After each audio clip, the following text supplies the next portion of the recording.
अब उसने जो है किसी को कहा कि मेरे बेटे को नौकरी लगवा दो, सरकारी नौकरी देगा। उसने कहा लगवा देते हैं, ये 2.5 लाख रुपया 3 लाख रुपये रिश्वत लगेगी, वो आप दे दो। और उसके पास पैसे थे नहीं। अब वो दिमाग में क्या सोचती है कि जी तनख्वाह इसकी कितनी लगेगी ड्राइवर की, जी 40,000 रुपया लगेगी शुरू शुरू। अब उसने मन के अंदर में क्या सोचा कि 2-2.5 लाख रुपया रिश्वत है, मैं किसी से उधार लेके ब्याज पे लेकर के दे देती हूँ, बेटे की नौकरी लग जाएगी, 40,000 आएगा, चलो 40,000 आएगा, 4-6 महीने साल भर में मैं वापस कर दूंगी पैसा, उसके बाद सारी उम्र पैसा कमाना ही मौज हो जाएगी। अब ये खाली पुलाव बनाती, ये खाली पुलाव बना करके उसने 2.5-3 लाख रुपया किसी से मिलने वालों से ब्याज पर ले करके जो था उसको दे दिया, जिसने नौकरी कहा था मैं लगवा दूँ। और वो पैसे लेकर के नौकरी पैसे लेकर के वो चला गया, ना उसने नौकरी लगवाई ना उसने पैसा दिया। अब साल भर गुजरने लगा, अब टेंशन में हर वक्त पैसा देना है, ब्याज देना है, वो कहाँ चला गया, नौकरी नहीं लगी, अब हर वक्त टेंशन। अब इतनी देर में पैसा लेने वाले का टाइम आ गया, वो भारी पड़ने लगा, पैसे दे भाई, मेरे टाइम हो गया, साल हो गया, मुझे चाहिए, अपने काम से पैसे हैं। खड़ी होगी टेंशन, तनाव खड़ा हो गया। अब करो क्या करेगी, कुछ नहीं। अब बुरे तरीके के साथ रोने लगी, बहुत बुरे तरीके के साथ कि मैं क्या करूँ जीवन में। ये है टेंशन जो हम खाली पुलाव बनाते रहते हैं। इससे अच्छा था अगर बुद्धि से काम लेती, इससे अच्छा था कि भाई जितना बेटा पैसा कमाता है उतना ही काफी है, उतना ही काफी है, थोड़ा खा लेंगे क्या फर्क पड़ता है। और रिश्वत देना भी बुरी बात है, रिश्वत देना कोई अच्छी बात तो है नहीं, धर्म का नियम तो है नहीं कि आप किसी को रिश्वत दो, और पैसा है भी नहीं पल्ले, वो भी कर्ज उठा करके देना, तो दोनों बातें गलत करी और उसके लिए टेंशन खड़ी होगी, सारा जीवन ही नष्ट बन गया। स्वस्थ भी गया, शरीर अच्छी भली तकड़ी थी, बिल्कुल अधमरी हो गई। अब जो करे तो क्या करे, इज्जत भी गई, हर वक्त दिमाग में मेरा पैसा गया, नौकरी भी नहीं मिली, पैसा करो क्या करे। ऐसे हम लोग बहुत जगह पर अपने जीवन के अंदर में तनाव खड़ा कर देते, इस पैसे के लोभ में आकर के, विकारों में आकर के, फंस करके। इसलिए कभी भी धन का लोभ ना करें, कभी भी। जितना परमात्मा ने दिया उसी में गुजारा करें। पैसा कमाना अच्छी बात है, धन कमाना अच्छी बात है, लेकिन मेहनत से, ईमानदारी से, सच्चे मन से कमाएं। चोरी करके इधर से हेराफेरी, हर जगह जो व्यक्ति ये सोचेगा हर जगह से कुछ ले लो, इधर से भी ले लो, वो भी हमेशा तनाव करत रहेगा, उसको भी कभी शांति नहीं मिल सकती। मैंने ये सारे अनुभव किए हुए, मेरे अनुभव है अपने खुद के, मैं आपको ऐसे नहीं बोल रहा हूँ, सारे अनुभव। जब से मैंने देना शुरू किया है, देना शुरू किया, लेना बंद कर दिया, देना शुरू, जब से मैं लेने की भावना थी मेरी, तब तक मैं तनाव में रहता था, चिंतित में रहता था और हमेशा भूखा नंगा भी रहता। जब से मैंने देना शुरू कर दिया पूरी दुनिया को, कुछ गुरु महाराज की कृपा मेरे ऊपर बहुत रही है, बहुत कृपा रही है। कृपा मेरे ऊपर ये रही है कि जब से मैंने सेवा में मैं उनकी लगा हूँ, गुरु जी की सेवा में जब से लगा हूँ, तब से मेरे सारे काम उन्होंने ऐसे सेट कर दिए, ऐसे बना दिए कि मेरे को किसी चीज़ की कोई कमी रहे ही नहीं, किसी चीज़। ऐसे सारे काम बना दिए, अपने आप ही सब काम होते चले, अपने आप ही, मेरे बिना किए ही सब काम होते चले। और जब से मैंने देना शुरू किया, तब से मेरे को किसी चीज़ की टेंशन नहीं रही, किसी चीज़ की कमी नहीं रही, और मन गया प्रसन्न रहा, कोई किसी प्रकार की सारी परेशानियाँ।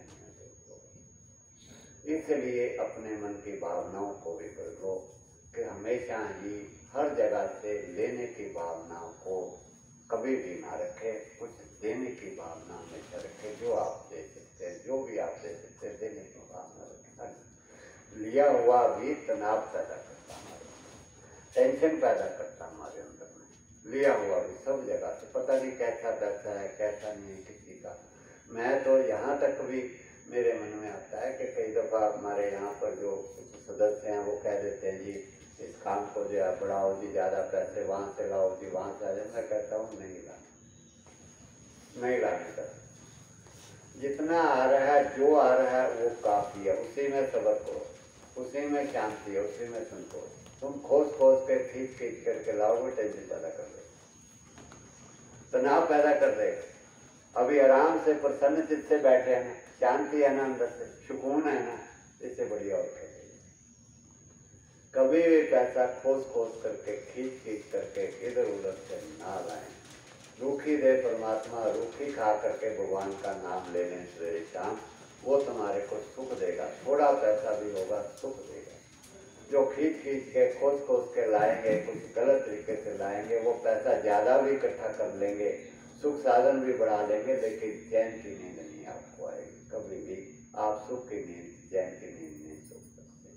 वो तनाव पैदा करेगा अंदर में, बुद्धि को खराब करेगा अंदर। हमेशा हमारे बुद्धि विकारों में चली है, अभिमान पैदा करेगा हमारे अंदर, क्रोध पैदा करेगा अंदर में। जब क्रोध आएगा अंदर में तो कुछ ना कुछ गड़बड़ी करेंगे, अभिमान आएगा तो कुछ ना कुछ गलत ही करेंगे, तो हमारा जीवन, पूरा जीवन जो है नीचे गिरेगा, हम ऊपर नहीं उठ सकते। ऊपर उठने के लिए हमें जो प्रकृति के नियम है, कुदरत के नियम है, उसके साथ चलना पड़ेगा। कुदरत हमें खुद ऊपर उठाएगी अपनी शक्ति देकर, बल देकर अपना, और दुनिया कोई ताकत उसको गिरा नहीं सकती। जिसको कुदरत ऊपर उठाएगी, परमात्मा जिसको ऊपर उठाएगा, उसको कौन गिरा सकता है। कितनी दुनिया दुश्मन बन जाए, सारी दुनिया दुश्मन हो जाए, कुछ नहीं कर सकता उसका।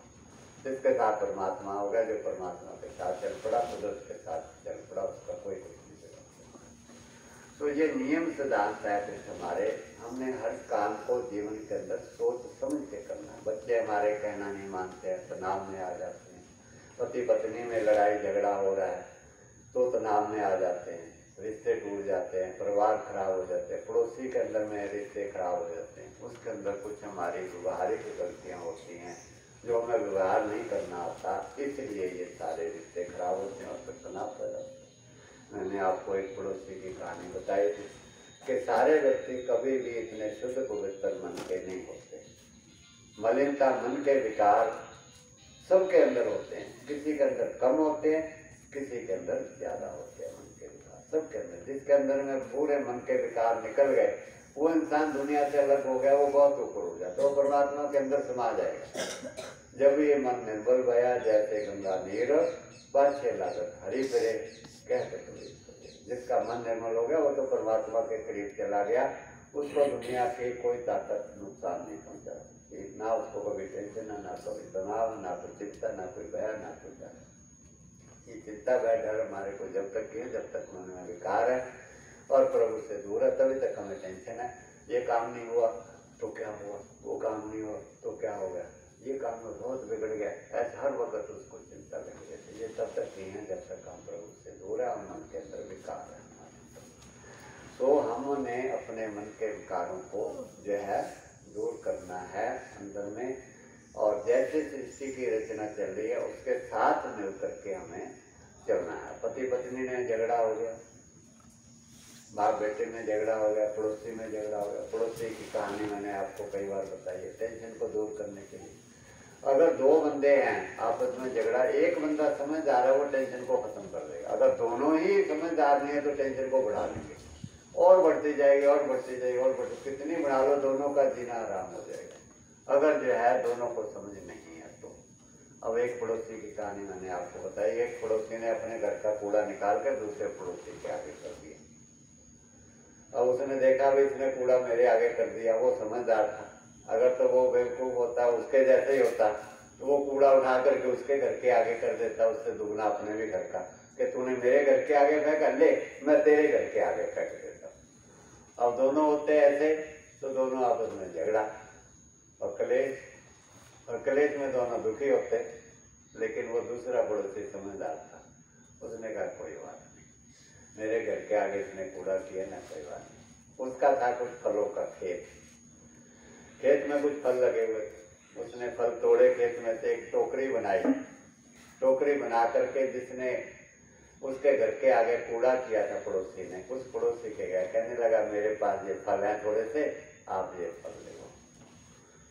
और वो पड़ोसी बड़ा शर्मिंदा सा हुआ कि मैंने तो इसके घर के आगे कूड़ा फेंका था और ये मेरे लिए फल लेकर आया। शर्मिंदा होकर कहने लगा, वो माफ़ करना जी, वो बच्चों ने कूड़ा घर के आगे कर दिया था वो गलती हो गई, उससे हो गया। और जो फल लेकर के गया था वो क्या कहता है, वो कहता है कोई बात नहीं जी, आपके घर में कूड़ा था, आपने मुझे कूड़ा दे दिया, मेरे पास फल थे, मैंने आपको फल दे दिया। जो मेरे पास था वो मैंने आपको दे दिया, जो आपके पास था वो आपने दे दिया, इसमें माफी की क्या बात है? कोई बात नहीं। कितनी अच्छी बात कही, कितनी बड़ी टेंशन को खत्म कर दिया वहीं पर, और साथ में पड़ोसी को शिक्षा भी दी, उसको शिक्षा भी मिल गई। हमें अपने जीवन को ऐसा बनाना है। अब वही व्यक्ति जो था कूड़ा उसके आगे फेंक देता, तूने मेरे आगे फेंका, तेरे को अकल नहीं है, तेरे को पता, तू क्या समझता है मेरे को, है कि मेरे को पता नहीं है, तू मेरे आगे कूड़ा फेंक रहा है, मैं बेवकूफ हूँ कोई, हम लोग उठा तू अपने को, ले तेरे आगे मैं कर देता, और लो जो तुम जूते लट्ठे गाड़ी गलोच, और वहीं सारे जीवन का तनाव हो जाता है। करते रहो, सारी उम्र चलते रहते, दोनों बर्बाद। गया क्या? कुछ भी नहीं गया, केवल बुद्धि की समझ की बात है। 2-4 फल ही दिए ना, क्या चला गया? 100 रुपए के होंगे, स्वस्थ कितना? करोड़ों का था, मन की शांति करोड़ों की मिली, अरबों की मिली, ये चीज नहीं समझी। इसी प्रकार से पति पत्नी में झगड़ा होगा, छोटी छोटी बातों पर, पति गुस्सा करता है, पत्नी गुस्सा करते, दोनों गुस्सा करते हैं, लड़ो झगड़ा, वो अपने मायके चले गए, उधर चला गया, गाड़ी ग्रोथ कर। इसलिए इन चीजों को घर परिवार के, जब भी कहीं भी कोई कलेश हो, किसी को कोई बात मनवानी हो, कहनी हो, तो मैं हमेशा आपको बताता हूँ, और मैं करता भी हूँ। जब मेरे पास यहाँ लोग शिकायत लेकर के आते हैं कि जी उसने ऐसे कर दिया, जी मेरे को ऐसे बोला, उसने ऐसे कर दिया, तो मैं क्या करता हूँ, हमेशा ही उन सबको बिठा करके, जिसको मैंने कोई गलती होती है उसको कहना होता है, सबसे पहले उसकी तारीफ करते हैं। अगर पति झगड़ा करता है, दारू पीता है, वो गलत काम करता है, तो कैसे करना? अगर उसके ऊपर टूट पड़े पत्नी तो वहीं खले, टूट पड़े पत्नी वहीं खले, टूटना नहीं है किसी के ऊपर, सबसे पहले उसकी तारीफ करनी है, उसकी तारीफ करनी है। अगर पत्नी कुछ गलत कर रही है, अगर वो उसके ऊपर हावी नहीं होना, पति गलत कर रहा है, बच्चे गलत कर रहे हैं, उसको एकदम हावी नहीं होना, अटैक नहीं करना, नहीं तो तनाव हो जाएगा। बच्चे गलत कर रहे हैं, पहले उनकी तारीफ करो, बच्चे तुम बहुत अच्छे हो। पत्नी पति को कहे तुम बहुत अच्छे हो जी, बड़ी मेहनत करते हो, मुझे थक जाते हो सारा दिन भर, कोई बात नहीं, अब आप आराम करो, मगर ना थोड़ा सा आप दारू पीनी छोड़ दो ना, तो बहुत अच्छा हो जाएगा। आपका स्वास्थ्य भी खराब ना हो, पैसे की भी बर्बादी ना हो, घर में तनाव भी ना हो, आप इतने अच्छे हो, और थोड़ी सी दारू पीनी भी छोड़ दो तो आप और अच्छे हो जाओगे, तो वो भड़केगा। अगर आप सीधे कहोगे तू दारू पीता रोज है, सारे बच्चों को खराब कर दिया तूने, सारा माहौल कर दिया, इतने पैसे बर्बाद कर दिए, वो पत्नी भड़क जाए, वो कहेगा तू बढ़िया ठीक है, मैं नहीं छोड़ता, जा तूने करना कर ले, और बस झगड़ा समाप्त नहीं होगा झगड़ा कर। सो हमें बोलने का, व्यवहार करने का तरीका सीखना है। अगर हम ठीक तरीके से व्यवहार करते हैं आपस में एक दूसरे के साथ, तो कभी भी झगड़ा नहीं होगा, कभी तनाव नहीं होगा, कभी हम दुखी नहीं होंगे, परेशान कभी नहीं। बच्चे कहना नहीं मानते, उल्टा करते तो करते, पहले बच्चों की तारीफ करो, बच्चों को बेटे तू बहुत अच्छा है, तू बहुत कर, लेकिन बेटे ये काम ठीक नहीं है, इस काम को तू ऐसे कर, थोड़ा और तू अच्छा बन जाए, और अच्छा बन, उसके मन में भावना आएगी, मेरी तारीफ करिए ना, मैं और अच्छा। आदमी तारीफ सुन करके खुश होता है। अभी आपकी तारीफ सबकी करेंगे, सारे खुश हो जाएंगे, फूलों के हार गले में डालेंगे, सारे खुश हो जाएंगे, हमारा समाज। अगर आपकी कमी बताना शुरू कर दे तो वही आप लोग नाराज हो जाएंगे, नाराज हो जाएंगे। अभी क्यों? क्योंकि बुराई सुनने का सबके अंदर में शक्ति नहीं होती बुराई को सुनने की। आज हमें कोई कह दे कि भाई तू चोर है, लो लड़े, जब तेरा क्या चुरा लिया, तू चोर है, तू पुराना, तू देंगे, यहाँ ऐसे होता है। जरा सा किसी ने कुछ कह दिया, ये जो है ना ये काम करता नहीं है, ये जो काम चोरी करता है, ये ऐसे करता है, ये बस, और जब भी वो लड़ पड़ता है उसके साथ, यह रोज आश्रम में होता है, रोज होता है, रोज दोनों लड़ पड़ते। आप बड़ी ना बचाएं उनको तो गुत्था गुत्था भी हो जाते, उनको बैठा करके समझाते हैं। इसलिए अपनी बुराई को सहने की शक्ति बढ़ाएं। अपनी बुराई को कोई कुछ भी बुरा कह दे, हाँ भाई बुराई तो है ही है मेरे अंदर में, लेकिन मैं दूर करने की कोशिश करता हूँ। अगर झूठा भी बुराई करे कोई आदमी, तब भी कह दो हाँ बुराई तो है ये, कम से कम मामला तो ठंडा रहा, मामला तो ठंडा रहा। आग तो नहीं लगी, आग को बुझाना है ना पहले। आग बुझ गई, आग ना लगी तो ठंडे दिमाग से कुछ भी कर लो, ठंडी चीज़ों से कुछ भी हो जाएगा। आग को और बढ़ाओगे तो आग बढ़ेगी, जल करके सारे राख हो जाएंगे। आज इसी आग में दुनिया जल रही है, जल जल के राख हो रही है इसी आग के अंदर में दुनिया, क्योंकि अंदर में विकारों की आग है। खाना पीना गलत है, शराब, मांस, अंडे, बीड़ियाँ, सिगरेट, तंबाकू, गुटखे, अंदर में आग लगा रखी है उन्होंने। आप देख लो, जरा सा भी किसी को कुछ बोल के देख लो, देखो जब भी कभी बढ़ करके फट से देखो, कहते उसी वक्त झगड़ा की बोल दे, क्योंकि शांति तो है नहीं, विकार तो अंदर भरे। जब अंदर में विकार चले जाते तो अंदर में अमृत आ जाता, अमृत आ जाता तो अमृत ही हम लोग बोलते हैं। अंदर से हमारे से अमृत मानी वेव निकलती है, तो सबको शांत करके ठंडा करती हैं, इस आग को बुझाती हैं। इसलिए अपनी बोलबाणी व्यवहार को सबके साथ ऐसा बनाओ कि दूसरे व्यक्ति को आग ना लगे। बड़ी बुद्धिमानी का काम तो है, ऐसे तो नहीं है, हर कोई व्यक्ति तो नहीं करता। आप किसी के अंदर जरा जरा से नुक्स निकाल कर, ये तूने खराब कर दिया, ये तूने खराब कर दिया, ये तूने गड़बड़ कर दी, ये सामान यहाँ ले, तो आप काम नहीं करवा सकते। तनाव पैदा करते रखें, हमेशा आप तनाव में रहेंगे, दुखी रहेंगे आप, और स्वास्थ्य भी आपका खराब रहेगा, और काम आगे भी नहीं बढ़ेगा। आप सोचोगे किसी काम को आप आगे बढ़ा लें, घर परिवार के काम को बहुत आगे बढ़ा लें, नहीं बढ़ा सकते, बल्कि नीचे गिरेगा। इतने लोगों को मिला करके चलना, सब लोगों को मिला करके चलना, ये कोई बहुत बड़े गुण है, तब जाकर के ये चल सकता है, ऐसे नहीं चल सकता। इसलिए अच्छे गुणों को धारण करें हमेशा। अपनी बुराई हमारी सब लोग करेंगे, पहले से ही तैयार रहें कि कोई ना कोई मेरी बुराई जरूर करेगा, और ये मन के अंदर में पहले ही साइकोलॉजिकल इफेक्ट बना के रखें कि संसार में कोई व्यक्ति ऐसा नहीं जिसको सारे व्यक्ति अच्छा कहे कि ये सारे व्यक्ति बहुत अच्छे हैं, कोई दुनिया में ऐसा नहीं। आप लोग अपना सारा कुछ बेच के सारा बेच के दान कर दो, सबका बता करो, फिर भी कहेंगे कि आपने कुछ गड़बड़ किया, फिर भी कहेंगे आपके ऊपर, कोई ना कोई इल्जाम लगाएंगे। इसलिए कभी भी जब हमारे ऊपर कोई इल्जाम आए, झूठा है सच्चा, एकदम आग भूला होकर के किसी ना हो कि रोले, और काम को छोड़े नहीं, अच्छे काम को कभी भी अच्छे काम को ना छोड़े, और अच्छा काम करते जरूर आपको लोग कहेंगे जी ये ऐसा है, ये वैसा है, ये ऐसे ही रुकावटें पैदा करें, उसको करते जाएं, और जब करते जाएंगे और उसके बाद फिर एक समय आएगा, सारी परीक्षाएं पास कर लेंगे, फिर आप इस दुनिया से बहुत ऊपर हो जाएंगे, फिर दुनिया के लिए सामान्य नहीं बन जाएंगे, पूरे वर्ल्ड दुनिया के लिए सारी सृष्टि में सामान्य नहीं हो जाएंगे। लेकिन कुछ आप लोग ये भी तपस्या है, अपनी बुराई सुनना भी बहुत बड़ी तपस्या है, और शांत रहना बहुत बड़ा तप है। अगर शांत हम नहीं रहते हैं, वहीं पर आग बुला जाते हैं, वहीं सब विनाश कर लेते हैं, तो क्या ऊपर उठना, वहीं खत्म हो। पहाड़ के ऊपर चढ़ता है ना जब कोई व्यक्ति, तो क्या करता है, आगे झुकना पड़ता है और ताकत लगानी पड़ती है, तब ऊपर चढ़ता है धीरे धीरे। ये नहीं फटाफट उठ के चला जाएगा, झुकेगा भी आगे को और ताकत भी उठेगा, तब जाके कहीं पहाड़ पे चढ़ता है। और जो झुकेगा और ताकत लगाता पहाड़ पे चढ़ता है, फिर ठंडी हवा भी वही खाता, नजारे पहाड़ के भी उठते। ऐसे ही जीवन के अंदर में भी अगर आपको ऊपर उठना है, झुकना पड़ेगा, विनम्रता रखनी पड़ेगी, अपनी बुराई सुन करके कभी आग बबूला नहीं होना है, कभी भी। और जो आग बबूला होता है उसके अंदर बुराई होती भी है, ये भी मैंने बता देखा।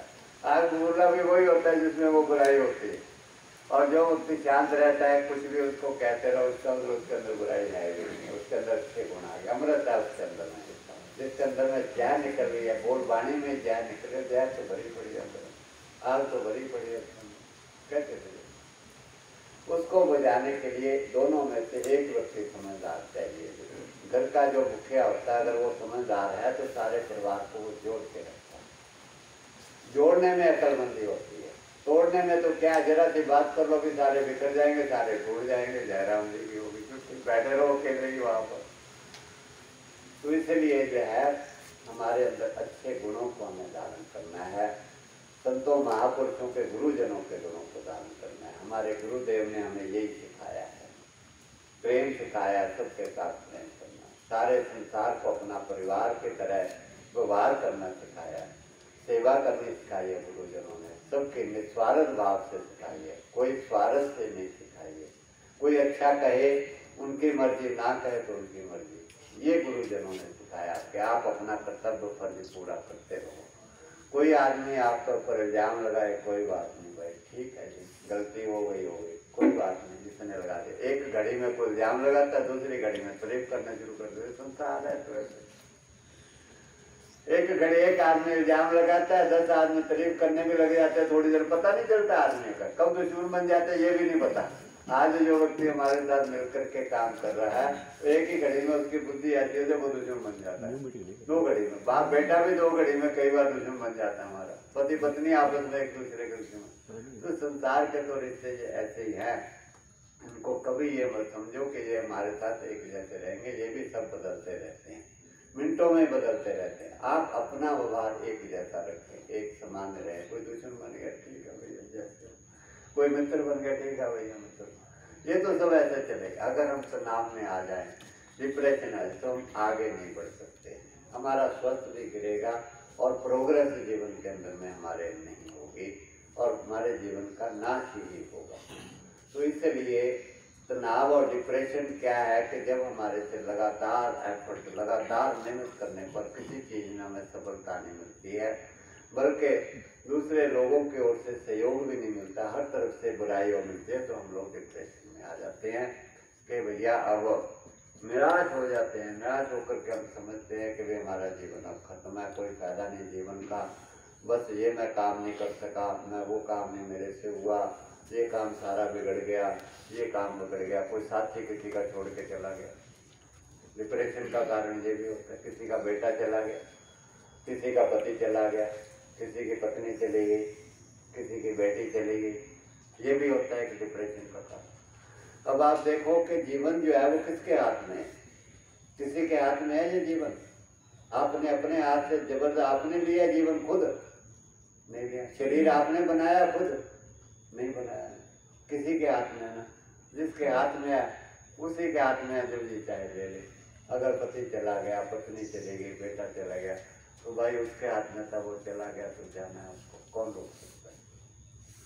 कौन रोक सकता है उसको? अगर हम इस सृष्टि की रचना को समझ ले कि हमें एक ना एक दिन बिछड़ना है, ये नश्वर है ही है, बिछड़ना है हमने। आज हम इतने व्यक्ति इकट्ठे होकर बैठे, एक दिन मुझे छोड़ के जाना है, एक दिन आपको भी छोड़ कर जाना है। लेकिन जितना जिंदगी का समय है उतना वक्त हमें मिल करके प्रेम से प्रोग्रेस करनी है, कुछ अच्छे काम में जीवन को लगाना। तो हम खुशी खुशी सारे मिल करके काम करेंगे और जब जिस किसी का अंत आ गया कहेंगे भाई ठीक है, अब जाना था हमको, प्रभु की इच्छा यही है, उसको स्वीकार करेंगे, टेंशन और डिप्रेशन में नहीं जाएंगे। जब हम इस संसार को, नश्वर संसार को अपना समझ लेते हैं कि ये मेरा है, अब जाए नहीं, ये जो कुछ भी हमारे पास आ गया वो जाए नहीं और वो चला जाता है, तो फिर हमारे को डिप्रेशन होता है कि जी वो क्यों चला गया। किसी का बेटा चला गया, ऐसे बहुत सारे लोग हैं जिनके यंग बेटे हैं, नौजवान बेटे चले गए। नौजवान बेटे, हमारे वहाँ एक डॉक्टर रहता था, उसका बेटा डॉक्टरी करके आया और वो उसके लिए क्लिनिक बना रहा था, विरमानी डॉक्टर क्लिनिक बना रहा था वहाँ अपने कोठी के ऊपर, कारीगर लगे हुए, ठेकेदार लगे, बढ़िया क्लिनिक बना। और वो यहाँ पर कहा कि चलो पापा मैं गुड़गांव जाके आता हूँ, गाड़ी के अंदर गया, नहीं गुड़गांव में एक्सीडेंट हो गया और मर गया। अब डिप्रेशन तो आएगा ही, मैं तो क्लिनिक बना रहा था, रोना तो आएगा ही, रोएगा तो सही। ये क्या सोचा था, क्या बन गया, क्या सोचा था, क्या बन गया। जब ऐसे दृष्टांत हमारे जीवन में आते हैं तो हम लोग दुखी होते हैं, स्वाभाविक ही है। लेकिन दुखी, अगर हम लोग सत्संग को सेवा को, भक्ति को जीवन में धारण करके सृष्टि की रचना को रोज समझे ये नश्वर है, यहाँ कोई स्थिरता नहीं किसी भी चीज की स्थिरता। आज ये बता दो कि कौन व्यक्ति स्थिर रहा है, तब बता दो है कोई स्थिर व्यक्ति? एक ही बता दो, 100-150 साल से पुराना कोई व्यक्ति है तो बता दो दुनिया में। सब चीजें परिवर्तनशील है, सब आए चले गए ना, कोई रहा है? किसी को नहीं रहना है। जो आए हैं तो जाएंगे। राजा रंग फकीर एक सिंहासन पर चले, एक बांधे। जो भी आए हैं, जिसको संसार में पैदा हुआ जन्म उसको मरना है एक दिन। और जब उसकी आई तब मरना। मैंने ऐसे ऐसे लोग देखे 30-30 साल से खाट पर पड़े लेकिन मर नहीं रहे, मर नहीं रहे, 30-30 साल से खाट पर पड़े। अब बताओ मृत्यु किसी के हाथ में है क्या? और ऐसे लोग भी हैं जिनको ऊपर जान बचाने के लिए माता पिता ने अपना सब कुछ लुटा दिया, धन खर्च कर दिया, जान बच जाए वो फिर भी नहीं बचे, फिर भी जान नहीं बची उनकी, फिर भी चले गए। तो किसी के बस में है क्या? तो जब सब कुछ उसी के बस में है तो क्यों नहीं स्वीकार करते उसको? क्यों नहीं उसकी इच्छा को स्वीकार करते? इसका मतलब हम प्रभु के साथ है नहीं, प्रभु के कानून को नहीं मानते, अपने कानून को चलाते हैं। इंसान के कहते पहले बनी प्रारब्ध, पाछे बना शरीर, तुलसी ये अचरज है, मन नहीं बांधे तीर। शरीर तो हमारा कहते बाद में बनता है, पहले हमारे जीवन का लेखा जोखा, जन्म मृत्यु सब लिखी जाती है। ये तो किसी के हाथ में भी नहीं है। राजा दशरथ जो है वो उसके वहाँ रामचंद्र जी के वियोग में उन्होंने अपना शरीर त्याग दिया, उनके हाथ में भी नहीं, क्योंकि कर्म फल ऐसा था। उन्होंने श्रवण कुमार को तीर मारा था, उनके माता पिता उसकी याद में तड़प तड़प के मर गए थे, इसीलिए उनको भी कर्म फल के अनुसार तड़प तड़प के मरना पड़ा। ये तो उनके बस में नहीं था। हम और आप तो है ही क्या, जो हम लोग ये सोचे कि भाई हम अपनी मर्जी से जिंदगी को चला लेंगे, हम कहाँ से चला लेंगे। भगवान कृष्ण ने समझाने की कोशिश करी कौरवों को कि भाई तुम शांति बनाए रखो, ये युद्ध टल जाए, तुम 5 गांव दे दो, चलो आराम से रहो, आप भी आराम से रहो, आराम से रहो। लेकिन कहाँ कर्म का फल जो है नहीं चलता, भोगना ही पड़ा, विनाश हुआ, सारा परिवार मर गया।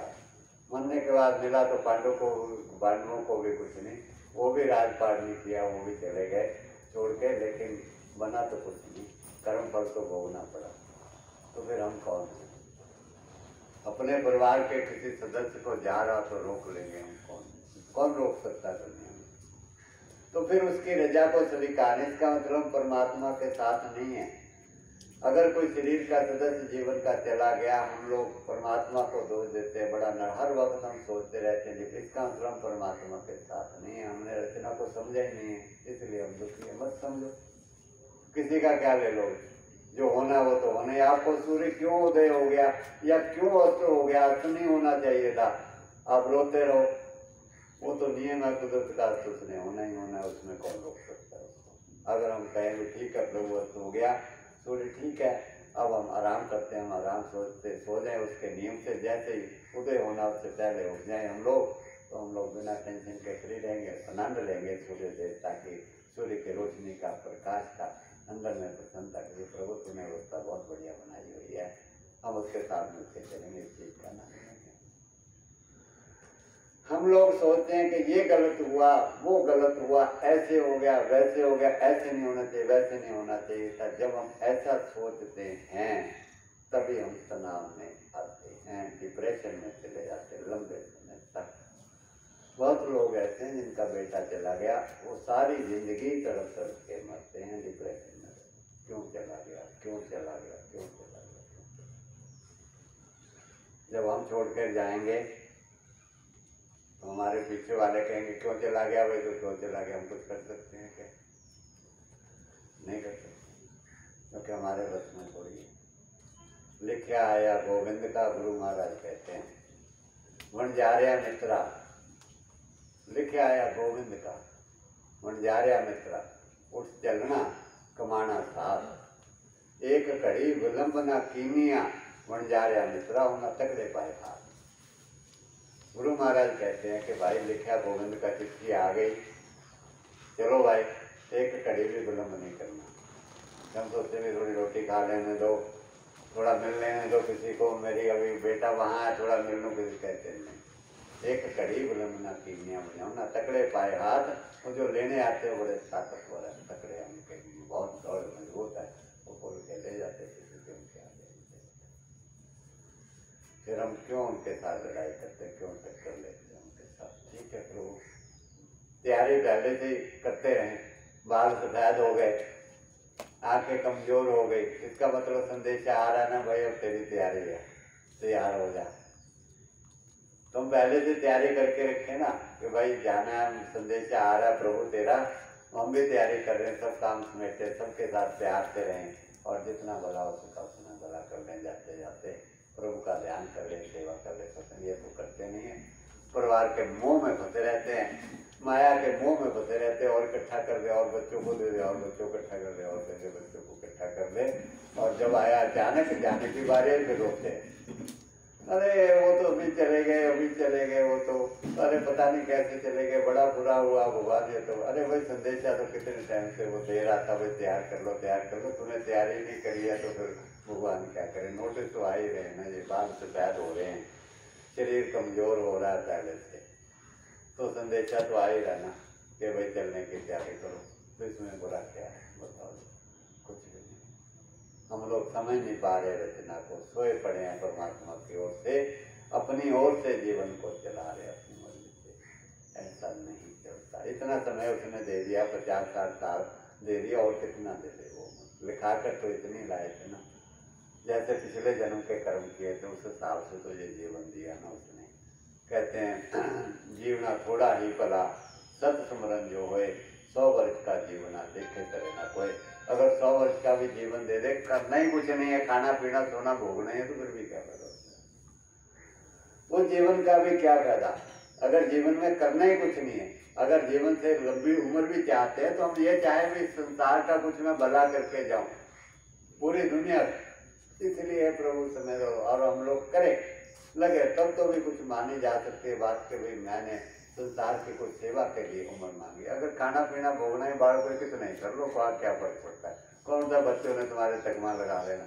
जिनको करोड़ों रुपया छोड़ गया बच्चे, माँ बाप उनको भी बच्चे कहते थे उन्हें किया होगा पहले, उनको भी ये बात सुनने को मिलती है। देख लो दुनिया की सारी कहानियां पढ़ के देख, सुखी तो वो भी नहीं। इसलिए जीवन को समझिएगा, अपने बच्चों को अच्छे संस्कार दीजिएगा, जितना धन हो जाए वो भी दीजिएगा, और धन का सदुपयोग भी कीजिएगा किसी भले काम में, कुछ ना वो आपके काम आपकी आत्मा का काम। तो डिप्रेशन जो जितना भी है, टेंशन जितनी भी हमारे अंदर में आ रही है, सिर्फ इसी के कारण आ रही है कि हम रचना को समझ नहीं, हम करना कुछ और चाहते हैं, बन कुछ और जाता है, वो कर्म के अनुसार बन जाता है। इसलिए हम वर्तमान जो समय हमारे अब हाथ में, उसमें हम सोचते हैं हम अच्छा क्या कर सकते हैं। हम अच्छा तो कुछ करते नहीं है, सोचते रहते हैं हमारा अच्छा हो, हमारा अच्छा। भी नया साल उदय, नया साल हुआ ना, सब लोग कहेंगे भाई नया साल शुभ हो भाई, बहुत बढ़िया हो, परिवार के लिए सुख शांति रहे सारे से। लेकिन हुई है क्या आज? वर्षों से ही तो यही दुनिया कहती चली आ रही, वही बीमारियां, वही शुगर, वही बढ़ के बढ़ती जा रही है, कम कहाँ? क्यों नहीं हो रही कम? क्योंकि हमने कुदरत के नियम सिद्धांत को समझ के अपने जीवन को परिवर्तन नहीं किया। इसलिए ये सारा शुभ होने वाला कभी था ही नहीं, कभी शुभ नहीं होता। खाना पीना हमने नहीं सुधारा, रहन सहन हमने नहीं सुधारा, विचारधारा को अपने नहीं सुधारा, कर्म को हमने नहीं सुधारा, सोने जागने का समय हमने नहीं सुधारा, ध्यान हमने नहीं बढ़ाया कुछ पहले से, प्रभु का ध्यान बढ़ा दिया हो हमने कुछ पहले से, वो हमने नहीं बढ़ाया। सेवा हमने पहले से बढ़ा दी हो तो बता दो कितने लोग सेवा करके खुश हैं? जरा बताना जरा।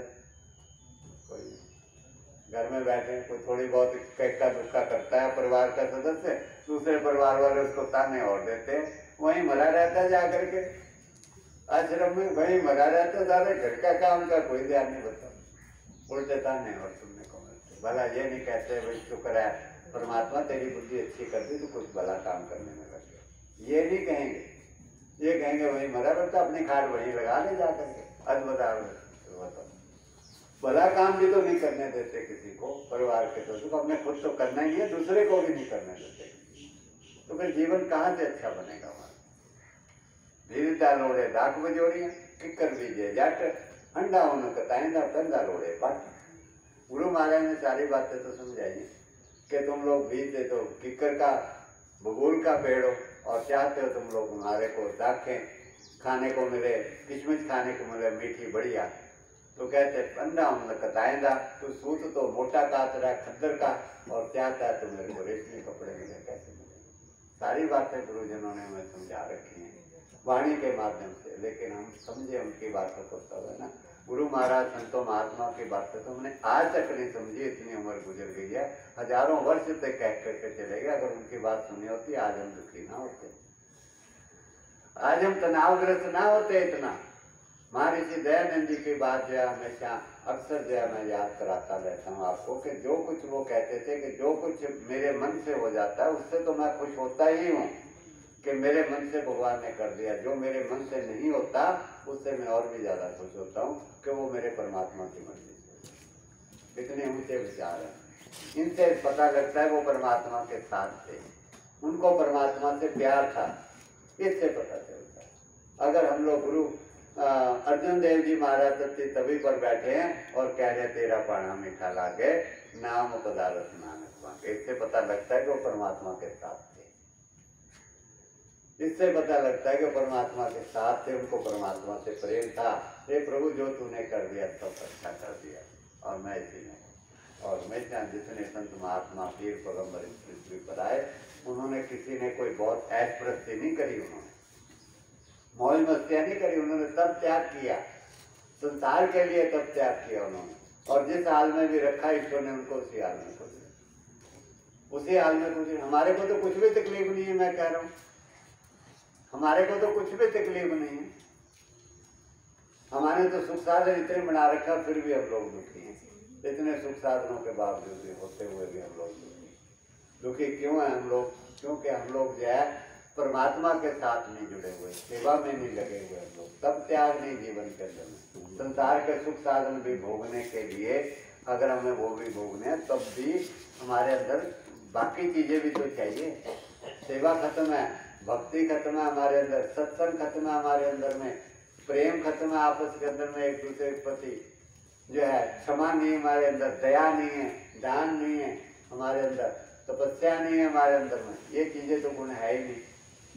हम लोग जो सोचते बस हम लोग बहुत खुशहाल हो जाए, हमारे बच्चे पढ़ लिख के बड़े बन जाए, धन धान्य आना शुरू हो जाए और खूब नौकरियां बढ़िया लग जाए, शादियां बढ़िया हो जाए, बस ये काम न करते।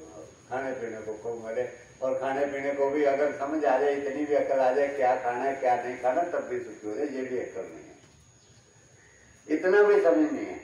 परमात्मा के साथ जुड़ करके ही खाने पीने की भी समझ आती है कि परमात्मा जो कुछ तूने दिया है तेरा शुक्र है, वो अमृत है, ये भी नहीं समझ आता परमात्मा जो हमें दे रहा वो अमृत है और जो हमने उसको खराब करके बनाया वो सारी चीजें जहर है, ये भी समझ में नहीं आती। इसको भी कोई व्यक्ति समझाए तब समझ में आती है, फिर हम समझदार कहाँ से।